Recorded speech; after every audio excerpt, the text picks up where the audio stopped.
The day my marriage legally ended was the same day I agreed to save the one thing my mother-in-law had spent 40 years building. I want you to sit with that for a second, because it still doesn't make sense to me, and I lived it. My name is Nathan Whitaker. I'm a corporate and family attorney in Des Moines, Iowa. I have spent my whole career reading the fine print. Other people are too tired, too scared, or too trusting to read themselves. I thought that made me hard to fool. I was wrong. On a Tuesday morning in March, my wife set two things on our kitchen table before I'd even poured my coffee. The first was a manila envelope with my name typed on the front in a font I recognized from my own firm's letterhead.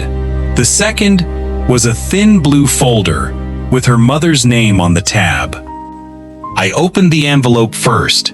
Divorce papers. Filed, signed, dated 3 days earlier. My wife hadn't said a word to me about wanting out.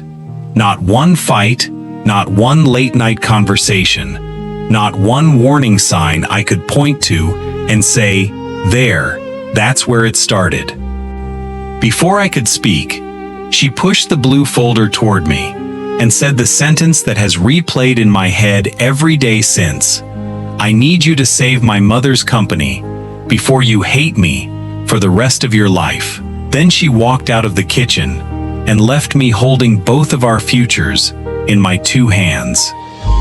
Before we dive deeper, let us know in the comments where you're watching from. We'd love to hear from you. And don't forget to hit that subscribe button so you never miss any of our upcoming videos. My wife's name is Emma. We've been married for 12 years. We have 2 children. My son Silas, who is 10 and treats every conversation like a cross-examination, and my daughter Hazel, who is 7 and still believes I can fix anything if she asks nicely enough. For 12 years, I would have told you Emma was the steadiest person I knew. She wasn't the one who panicked. She wasn't the one who hid things. So when she handed me divorce papers with the same hand she used to hand me her mother's financial future, I didn't know which version of my wife I was looking at. My mother-in-law is Marjorie Sanford. She built a precision tool company out of a rented garage after her husband died, and for 4 decades, she has been the most stubbornly self-reliant woman in our family. She has never asked anyone for help with anything, let alone her business. So 3 questions sat on that kitchen table with me, long after Emma left the room. Why would my wife end our marriage and, in the same breath, beg me to save her mother? What was actually happening inside that blue folder? And why, if she trusted me enough to hand me Marjorie's entire life's work, couldn't she trust me enough to tell me why she was leaving? To understand why that Tuesday morning broke something in me, you have to understand what our family looked like before it. I met Emma in my last year of law school, at a coffee shop 3 blocks from campus, where she worked weekend shifts to help her mother cover a slow season at the shop. She wasn't impressed by the fact that I was about to be an attorney. She asked me, on our second date, whether I planned to actually help people or just bill them. I married her a year and a half later, partly because no one had ever asked me that question, and meant it the way she did. Emma's father died when she was 19, a heart attack at the machine shop he and Marjorie had built together in the years after they emigrated from a small manufacturing town outside Cleveland. Marjorie didn't sell the business. She didn't cry in front of anyone more than once, as far as I ever saw. She hired 2 of her husband's old machinists, took over the books herself, and turned a struggling 2-man operation into Sanford Precision Tool, a company that now supplies custom machined parts to agricultural equipment manufacturers across 3 states. She is 71 years old and still walks the shop floor twice a day. My son Silas has her stubbornness exactly. My daughter Hazel has her habit of noticing things nobody else catches. A dent in a bumper, a change in someone's tone, a name misspelled on an envelope. Marjorie has always been the family's anchor, and Emma has spent her whole adult life quietly managing her mother's blind spots, because Marjorie's blind spot has always been this: she trusts people who are patient with her, and she has never once suspected that patience could be a strategy. About a year before that Tuesday morning, a man named Reginald Kent started showing up at family gatherings. He introduced himself as a wealth advisor who'd been referred to Marjorie through a business contact, someone who could help her modernize the company's finances and start thinking seriously about succession planning before she got too old to make those decisions herself. He was polished in a way that made me instinctively cautious, the kind of polish that comes from practice, not upbringing, but Marjorie liked him. He remembered Silas's birthday. He asked Hazel about her drawings.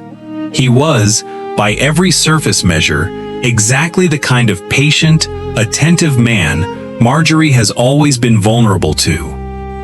I noticed small things over that year that I filed away instead of raising, which I now regret more than almost anything else in this story. Marjorie started referring account questions to Reginald instead of to me, even though I'd handled her basic legal matters for over a decade for free. As family, she seemed more scattered at dinners, misplacing details she used to keep sharp as a blade.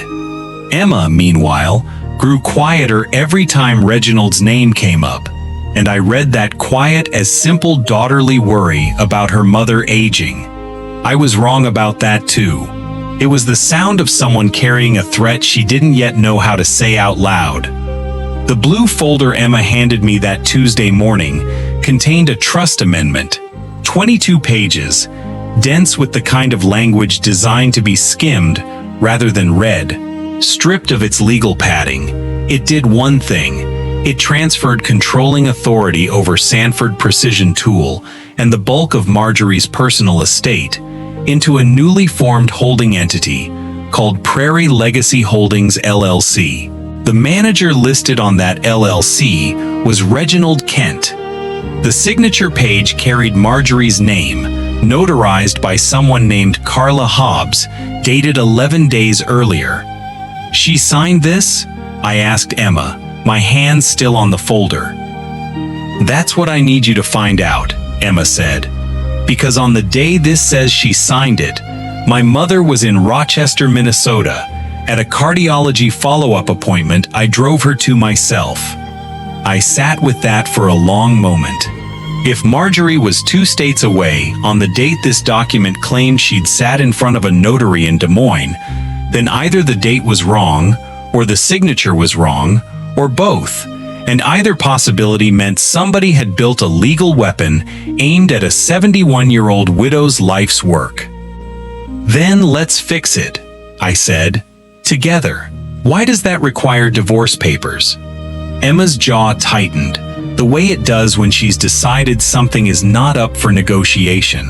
"Because Reginald Kent already told my mother that if you get involved as her attorney while you're still my husband, he'll file a complaint claiming conflict of interest, that you can't be trusted to act independently for her because you'd benefit personally from any inheritance that comes to me. He's already drafted the language, Nathan. He showed it to her. She showed it to me. He wants you disqualified before you can even open that folder." I felt something cold settle behind my ribs. "So you filed for divorce to strip that argument away from him?" "I filed for divorce because my own lawyer told me it was the cleanest, fastest way to remove any appearance of conflict, so you could walk into that fight as her attorney and nothing else." I didn't have time to explain it to you first, because Kent set a signing deadline for the full trust conversion, and every day we waited was a day closer to my mother losing everything my father died building. Her voice cracked on the last 4 words, the first crack I'd seen in her since she'd walked into the kitchen. "I was going to tell you everything. I just needed the papers filed before he could use our marriage against her. I want to be honest with you about what I felt in that moment, because I've spent enough years in courtrooms to know that composure is often just delayed panic. Part of me believed her completely, and part of me, the part trained to distrust convenient explanations, wondered whether I was being told a story engineered to keep me working for free on a case that might, in the end, benefit no one but my soon-to-be ex-wife. That night, after Silas and Hazel were asleep, I opened my laptop and pulled every document Marjorie's company had filed with the state in the last 18 months. Buried in a routine annual report, I found something that stopped me cold. A transfer, 6 months earlier, of $40,000 from a Sanford Precision Tool Reserve account into a personal account under the name Emma Sanford, Emma's maiden name, an account I had never known existed. I didn't sleep that night. I kept staring at that transfer, $40,000, moved quietly out of the company, 6 months before a fraudulent trust amendment surfaced, into an account bearing my wife's maiden name. I am not proud of where my mind went. I have spent my career learning to follow the money before I follow anyone's story, including the people I love, and the money was telling me something I didn't want to hear. If you've ever suspected someone you trusted completely, you understand the particular kind of loneliness in it. You can't share the suspicion with anyone, because saying it out loud makes it feel true before you've even confirmed it's real. The next morning, instead of confronting Emma, I called Monica Erickson, a forensic accountant I'd worked with on 3 prior estate disputes, and trusted the way you trust someone who has never once told you what you wanted to hear instead of what was true. I sent her the annual report, the trust amendment, and everything I had on Reginald Kent and Prairie Legacy Holdings LLC. 2 days later, Monica called me back with 3 things. First, Prairie Legacy Holdings LLC had been formed 8 months earlier by a registered agent connected to a business address in Cedar Rapids that had also, 4 years prior, been used to register an entity tied to an elder financial exploitation case in Nebraska.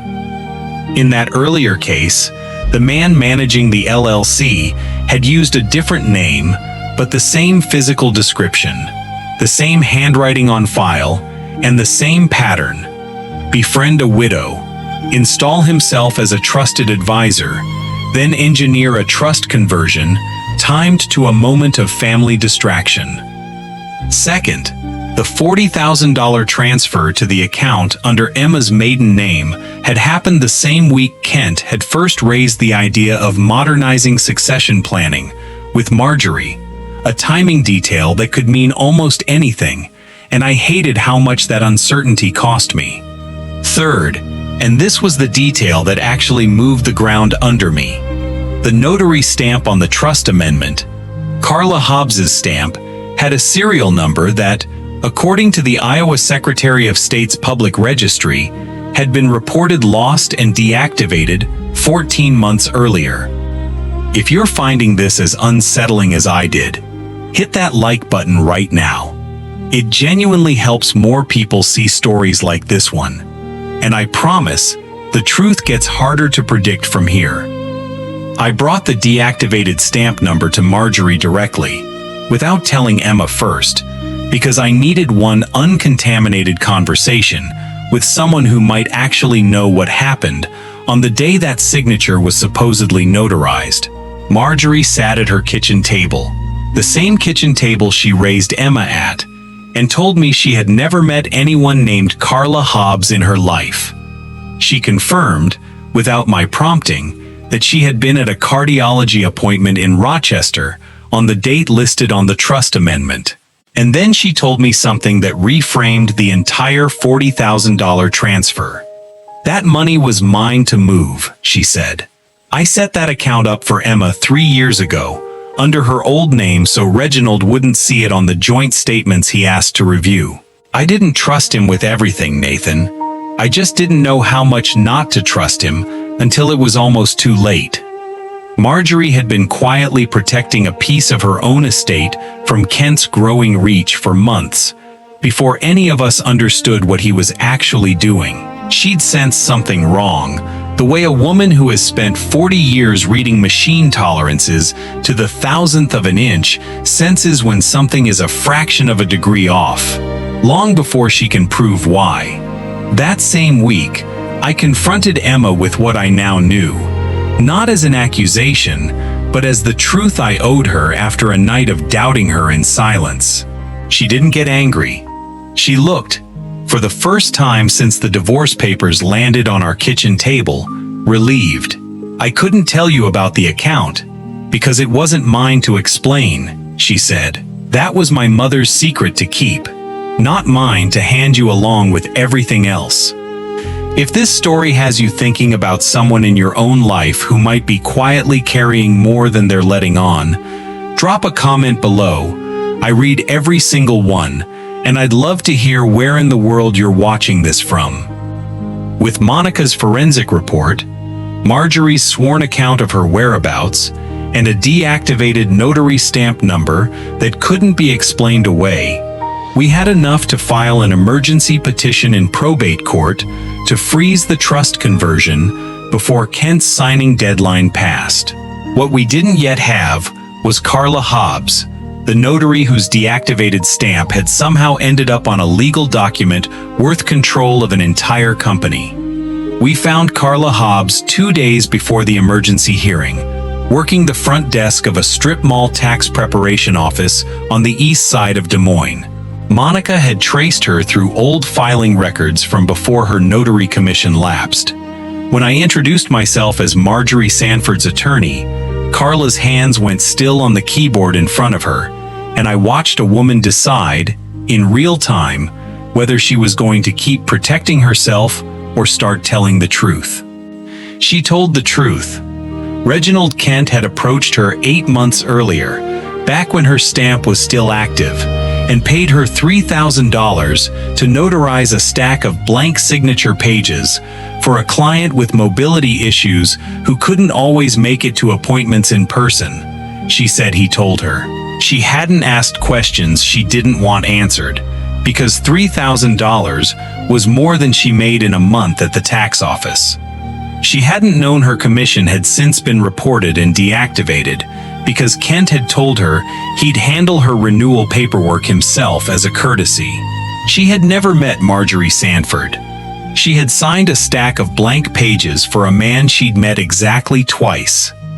That was the moment the whole architecture of Reginald Kent's plan became visible to me, and it was worse and more patient than I had let myself imagine. He hadn't forged one document. He had built himself a small inventory of pre-notarized blank pages he could attach to whatever text he needed, whenever he needed it, aimed at whichever vulnerable client he was currently cultivating. Marjorie wasn't his first target. Monica's earlier discovery in Nebraska confirmed she likely wasn't his second either. I want to pause here and be honest about something, because I think it matters more than the legal mechanics. My marriage nearly ended over a piece of paper I initially misread as evidence against the people I loved most, when the actual evidence pointed the entire time at a stranger who had spent a year memorizing my children's birthdays so he could eventually steal from their grandmother.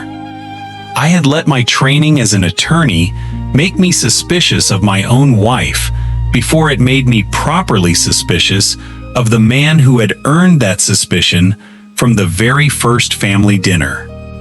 At the emergency hearing before Judge Ellen Fields, we laid it out in order.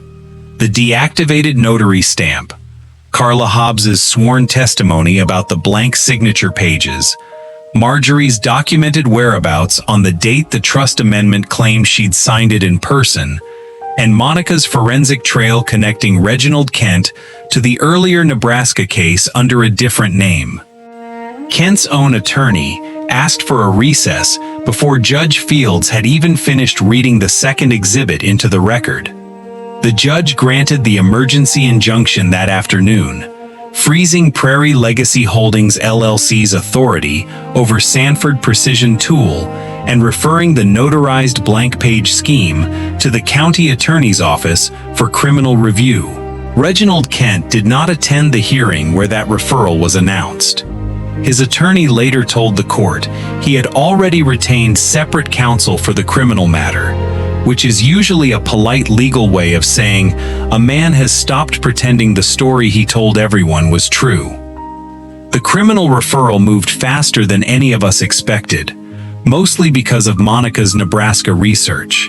Within 3 weeks, prosecutors in 2 states were comparing notes, and a woman in Omaha, whose late husband's farm equipment dealership Kent had targeted under his earlier alias, came forward with her own set of pre-notarized blank pages, still sitting in a drawer, never used because her son had caught the scheme in time. Reginald Kent was charged with multiple counts of elder financial exploitation and fraud across state lines. Carla Hobbs, in exchange for her full cooperation, avoided criminal charges tied to the notary fraud, though she permanently lost any path back to a notary commission. Sanford Precision Tool was restored fully to Marjorie's control, and at her insistence, we didn't stop there. We drew up a new ironclad succession trust, one I helped Marjorie build slowly and transparently over the following month, with Emma present at every meeting, naming Silas and Hazel as eventual beneficiaries of the company their great-grandfather never lived to see, structured so no single outside advisor could ever again hold unchecked authority over any part of it. Emma withdrew the divorce petition the same week the injunction was granted, in the same courthouse where she'd filed it. I remember standing in that hallway, watching her sign the withdrawal form, and asking her the question I'd been carrying since that Tuesday morning. Why didn't you just tell me the plan, instead of letting me sit with those papers for 2 weeks, thinking my marriage was actually over? Because Kent was watching for exactly that kind of certainty, she said.